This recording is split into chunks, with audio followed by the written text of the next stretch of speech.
बड़े मुमालिक के दरमियान हालात और मामलात खराब होते हैं तो उसका फायदा इंडिया को होता है। अभी भी जैसे खबरें निकलकर सामने आ रही हैं कि यूएस ने इंडिया, पाकिस्तान और चाइना समेत कई मुमालिक के ऊपर भारी भरकम टैरिफ लगा दिया है, तो इसका फायदा अब इंडिया को होने जा रहा है। इंडिया ने 600 टन ऑफ आईफोन जो है वो ट्रांसपोर्ट करवाया है। ये कहा जा रहा है कि 1.5 मिलियन यूनिट्स के करीब ये नंबर है, यानी कि आप समझ लें 15 लाख फोन इंडिया से निकला है।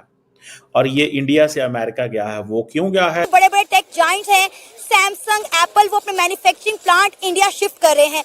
जब ये कंपनीज अपनी फैक्ट्रियां इंडिया शिफ्ट करेंगी तो इंडिया के लोगों को रोजगार के मौके मिलेंगे, उन्हें स्किल और टेक्नोलॉजी सीखने को मिलेगा। इंडिया एक्सपोर्टर है बहुत बड़ा, जाहिर है अब अमेरिका की भी वो नहीं सुनता, तो उन्होंने क्या अपने रूल्स अप्लाई करने। एशिया की समझ ले, एशिया का अमेरिका इंडिया। इंडिया का जो खिता है ना वो शुरू से ही ब्लेस्ड है। आप 2000-3000 साल पहले ले जाए, बेशक आज से 100-200 साल पहले चल जाए, दुनिया की बहुत बड़ी पावर थी और आप इस पावर को कब तक रोकेंगे? और उससे बढ़ के भी देखें, एप्पल ने अपनी जो मैन्युफैक्चरिंग है, फोन मैन्युफैक्चरिंग इंडिया में 20% 20% इंक्रीज कर दिया और उसके लिए वर्कर्स ऐड हुए हैं। इंडिया के अंदर मैसिव जॉब्स क्रिएट हो रही हैं, मैसिव जॉब्स क्रिएट हो रही हैं, वो लोग जो टेक फर्म्स में काम करते हैं। इंडिया को देखो यार, सुई तक निडल जिसको हम कहते हैं। आज हमारी जो माएँ हैं पुराने दौर में भी सुइयों के साथ सब कुछ सीती थी, वो भी उसके ऊपर भी मेड इन इंडिया का टैग है। हमारे पाकिस्तान में तो उस पर भी मेड इन पाकिस्तान नहीं है, उस पर भी मेड इन चाइना मिलता है हमें। चाइना को अमेरिका ने इररिलेवेंट कर दिया है। Now India proves to be the backbone of the Apple and the US tech firms. ये इंडिया ही अब उनकी बैकबोन है। और भाई टेरिफ लगने के बाद चाइना के ऊपर सबसे बड़ा भारत का एक समझो एक्शन लिया गया है चाइना के ऊपर। भारत ने 6 एरोप्लेन में भर भर के करीब 15 से 16 लाख आईफोन जो बना है 15, वो अमेरिका को ट्रांसपोर्ट किया गया है, वो भी एक ही दिन के अंदर। एक ही दिन के अंदर 15 से 16 लाख आईफोन अमेरिका भेजा गया है भारत से। और आईफोन धड़ाधड़ इंडिया से उड़ रहे हैं, आईफोन धड़ाधड़ इंडिया से उड़ रहे हैं, धड़ाधड़। और वो जा किधर रहे हैं? अमेरिका। जो फॉक्सकॉन की जो चेन्नई फैक्ट्री है, वहां पे संडेज को भी काम होता है, इतवार को भी काम होता है, दिन रात काम हो रहा है। इतवार इज छुट्टी, it's a holiday, but in India you have to work because दुनिया की जो टेक फर्म्स हैं, they are looking towards India.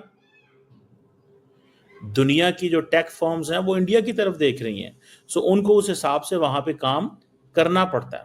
खुशी इस बात की है कि हमारे खित्ते में जो है वो एक नया दौर शुरू होने जा रहा है। इंडिया देखिए हमारा पड़ोसी है और इंडिया जब खुशहाल होगा तो जाहिर सी बात अगला फिर पड़ोस पाकिस्तान ही होगा। अगर हम अच्छे हालात कर लेते हैं, अगर हम इस पावर डायनामिक्स को समझने की कोशिश करते हैं तो ऑब्वियसली हमारे लिए, देखिए इंडिया पे अगर टैरिफ कम है तो पाकिस्तान पे भी तो कम है। इस चीज को आप अगर अंदाजा लगाएं, ये है वो डेवलपमेंट। एप्पल जो है वो कोलैबोरेट कर रहा है कि विद अब इसमें क्या हो रहा है, इंडियन गवर्नमेंट बहुत ज्यादा सपोर्ट कर रही है। इंडिया के लिए तो अच्छा हो रहा है, उसके लिए तो यूं समझिए कि वो बाराने रहमत आ गई है कि चले इन दो बड़ों की टसल में इंडिया जो है वो अगली नई पावर। सही होता है इंडिया के लिए हमेशा, जब दो मुल्कों की आपसी लड़ाई होती है तो उसका फायदा इंडिया को होता है। आप देखें कि यूक्रेन और रशिया की वॉर में फायदा किसका हुआ? इंडिया का, क्योंकि इंडिया ने रशिया से बहुत ज्यादा खाम तेल खरीदा। अब आप देखें कि अब यहाँ पे जो है टैरिफ से बचने के लिए जितने भी मैन्युफैक्चरिंग प्लांट्स हैं, सैमसंग की बात करें, एप्पल की बात करें, आप देखिए पहले भी एप्पल ने अपने 2 आउटलेट जो हैं, अपनी 2 फ्रेंचाइजीज जो हैं वो इंडिया के अंदर खोली हुई थी। अब वो देखेंगे उन्होंने कहा कि हम पूरा का पूरा आईफोन जो है वो मैन्युफैक्चर करेंगे इंडिया के अंदर, मेड इन इंडिया।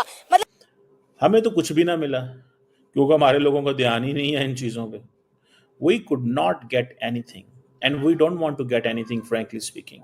हमें इन चीज़ों से गर्ज ही कोई नहीं है, कौन किधर क्या कर रहा है, कौन क्या है, मतलब हमारा ये इशू ही नहीं है, frankly speaking, क्योंकि हमारे लोगों को परवाह ही नहीं है। हम वो बिजनेस चाहते ही नहीं है, हम कारोबार हमारी प्रायोरिटी नहीं है। और हम क्यों कारोबार की वही अहमियत दें भाई? सीधी सी बात है, हम क्यों कारोबार को अहमियत दें? हमें ज़रूरत ही कोई नहीं है कारोबार करने की। कारोबार वो करते हैं जिन्होंने तरक्की करनी हो। इंडियंस देखें वो कारोबार कर रहे हैं ना, चाइनीज देखें कारोबार कर रहे हैं ना। अभी मार्च से लेके अभी तक 6 कार्गो फ्लाइट्स उड़ी हैं, 100 टन की कैपेसिटी थी एक फ्लाइट की। इंडिया जो है वो आगे जा रहा है हमें खुशी इस बात की है कि अगर आपके पड़ोसी ताकतवर होंगे, माशी तौर पे मजबूत होंगे, आपके लिए मसला नहीं होगा। सर आपको पता है अभी चाइना पे जो 104% टैरिफ लगाया गया है अमेरिका की जानिब से, उन्होंने भी इंडिया की मदद मांग ली है। इस वक्त इमरजेंसी लग गई हुई है टेक फर्म्स में। इंडिया इस वक्त अमेरिका की टेक फर्म्स की बैकबोन है, ये याद रखें। इंडिया बैकबोन साबित हुई है। इंडिया जो इंटरनेशनल, अब देखें बच गए हैं ना ये सारे।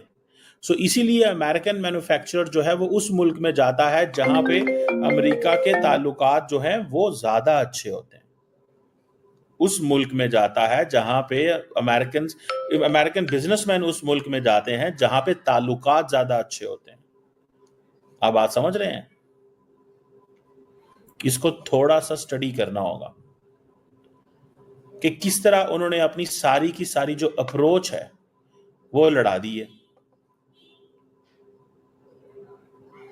उन्होंने अपनी किस तरह अप्रोच जो है वो लड़ाई है। अब ये जो 1.5 मिलियन 1.5 मिलियन यानी कि 15 लाख फोन गए हैं, अब जारी बात है वो सारी की सारी जो अमेरिकन कंपनीज हैं वो अमेरिकन मार्केट जो है वो नॉर्मलाइज होगी, वरना कीमतें बढ़ जाएंगी। क्योंकि अभी रिसेंटली पता तो ये चल रहा था कि एप्पल फोन की जो कीमत है वो तो $2200-2300 पे चली जाएगी। अब सैमसंग या बाकी जो फोन है अगर वो $1200-1400 का मिल रहा है, एप्पल अगर $2300 का मिल रहा है तो कौन अफोर्ड करेगा? और ये सब कराने की वजह क्या है पता है? क्योंकि चाइना पे टैरिफ लगाए 125% यूएसए ने लगाया, और बदले में चाइना ने भी घुमा फिरा के लगा दिया टैरिफ यूएसए के सामानों पर। अब इन दोनों के एक टैरिफ वार चल रहा है, ट्रेड वार चल रहा है। और पाकिस्तानी मीडिया का हमारे बाजू वाले उनका कहना है कि जब भी ऐसे दुनिया में कभी वार होती है तो उसका फ़ायदा भारत उठाता है। हालांकि इतिहास सही बोले, इससे पहले यूक्रेन जब रसिया का वार चल रहा था पूरे दुनिया परेशान थी, लेकिन भारत मलाई खा रहा था, भाई मजे लूट रहे थे। अब देखने वाली बात है टैरिफ की। यूएसए ने सबके ऊपर टैरिफ लगाया है। फिलहाल भारत के ऊपर 90 दिन का एक पाउस दिया गया है। 26% का टैरिफ लगेगा, लेकिन ट्रंप साहब ने क्या किया है 90 दिन का एक पाउस दिए हैं, मोहलत दिए हैं। तो ये है आईफोन और जो दूसरी बड़ी बड़ी कंपनियां, उनको ये लग रहा है 90 दिन का ये जो मोहलत मिला है बीच में, इसी का भाई मजा उठाया जाए, इसी का फ़ायदा उठाया जाए। कहा जा रहा है कि चेन्नई की जो फैक्ट्री है और न्यू दिल्ली की जो फैक्ट्री है वहाँ 24 आवर काम हो रही है, 24 घंटे लोग काम कर रहे हैं। क्योंकि अमेरिका का जो मार्केट है और वहाँ से लेके यूरोप का जो मार्केट है, जो सप्लाई चेन है ये नहीं रुकनी चाहिए। क्योंकि चाइना से आ रहा था, अभी चाइना से बंद हो जाएगा आना, तो ये सप्लाई चेन में गड़बड़ ना हो। और वहाँ पे सप्लाई चेन अगर सप्लाई रुकी तो वहाँ पे मार्केट प्राइस काफ़ी हाई हो जाएगा। कहते हैं अगर चाइना से रुका तो $2500 से $3000 तक चली जाएगी आईफोन, जो कि आम अमेरिकन के लिए बहुत ही मुश्किल है खरीदना। इसी सप्लाई चेन को गड़बड़ ना हो, इसको बैलेंस बना के रखने के लिए पूरी की पूरी जो जिम्मेदारी वो भारत के कंधे पे है। और वहाँ यहाँ पे जो कंपनियाँ काम कर रही है, आईफोन और सैमसंग और बड़े बड़े टेक कंपनी जितनी, इन्होंने धड़ाधड़ प्रोडक्शन शुरू कर दिया। इसमें फ़ायदा हमारे देश का ही है, हमारे देश के लोगों को नौकरी